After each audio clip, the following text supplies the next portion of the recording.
السلام علیکم ګرانو کتونکو. یو ځل بیا ما د نوښار، پېښور او د ملحقه علاقو د دې د بټو باره کې خبره وکړو. دغې حوالې سره زه یو څو خبرې کونه غواړم. د بټه خشت سره متعلقه چې کوم بزنسز نو دا کاروبارونه او دا ډېره لویه انډسټري چې زمونږ آباده وه، نو دا په دې پنجاب، سوات او ډېر لوی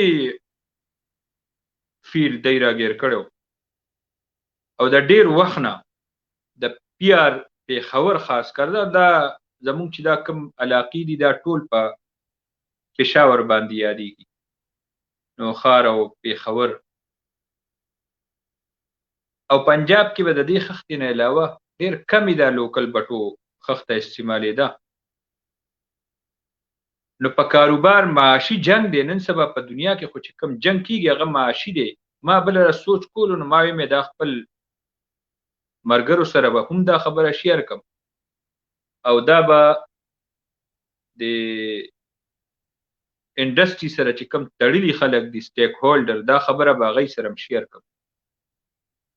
نو هغه خبره ما دا کوله چې دا انډسټري د دې رول ختمول د دې علاقو خاص کر د دې بیلټ او د دې چې کوم په هغې باندې هولډ و هغه ختمولو دپاره یې په دلته کې یو هړتال شروع کړو.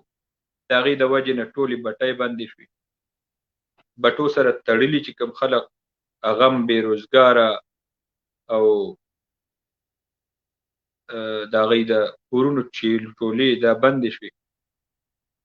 د هغې فایده هغوی اوچته کړه.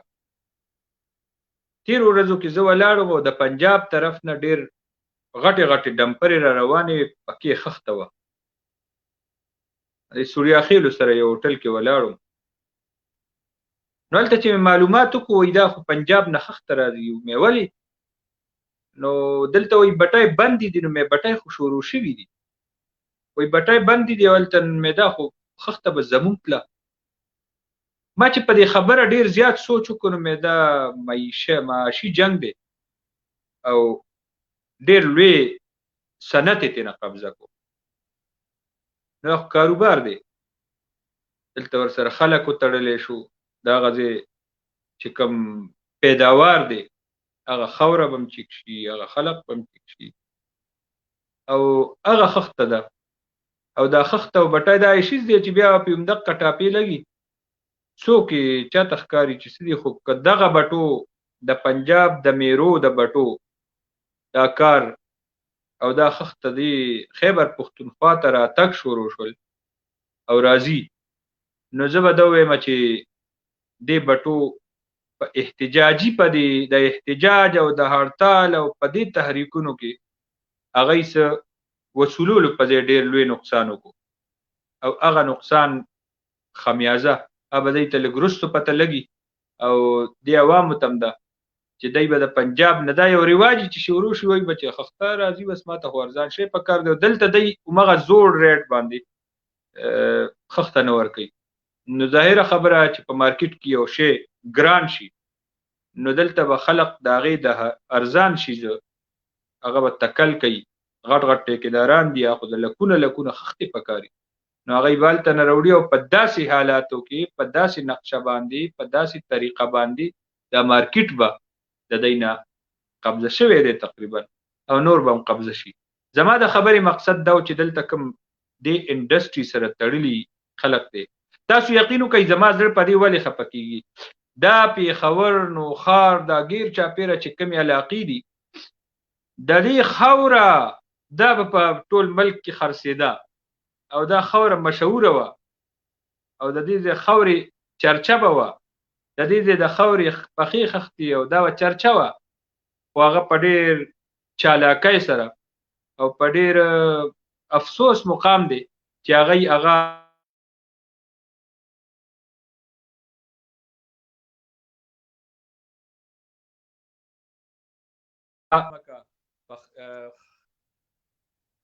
نو او مارکیټ ته نه قبضه شو. دویمه خبره به زه هم د سی ان جي د ګیس دا بیا وکم چې په ټول ملک کې یو بحران روان دی. دلته هم پیپونه هم واچولی شو، ډېر غټ غټ پیپونه واچولی شو. زمونږ د دې علاقو نه ګیس چې زمونږ دی د دې صوبې پیداوار دی. زمونږ د دې علاقو ګیس ازي بره، او زمونږ په دې علاقو باندې زما په سینه باندې پیپ تیر شوی دی، او دومره غټ پیپ دی چې د دې کمرو نه سایزونو کې غټ غټ پیپونه دي. دا پیپونه دلته نه تیر دي او الته په ډېره غټه انډسټري چلیږي، خو زما انډسټري دلته بنده، زما سی ان جي بند دی، زما کارخانې بند دي، لکونه خلق عملا بېروزګاره شوي دي او هغه د ګرانۍ ښکار شوي دي. کارخانه هم بند شوه، سی ان جي هم بند شوه، د خلکو کورونو کې ګیس نشته، ګیسونه بند دي، روډ سره لګېدلي کورونو ته ګیس نه راځي. نو دا هم یو مس منیجمنټ دی او دې طرف ته توجه پکار ده. مونږ دا نه وایو چې بل چاته د ګیس نه دي، خو کم از کم چې زمونږ په دې سینه دا دومره غټ غټ پیپونه تېرېږي او هلته ډېره لویه انډسټري چلیږي، نو زمونږ دا انډسټري خو چلول پکار دي.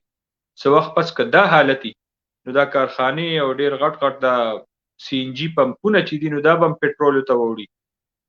دا څنګه چې ګاډي پټرولو ته وړي دغسې هغوی پمپونه تیار دي، یو ټینکی به وله کوي او پټرول.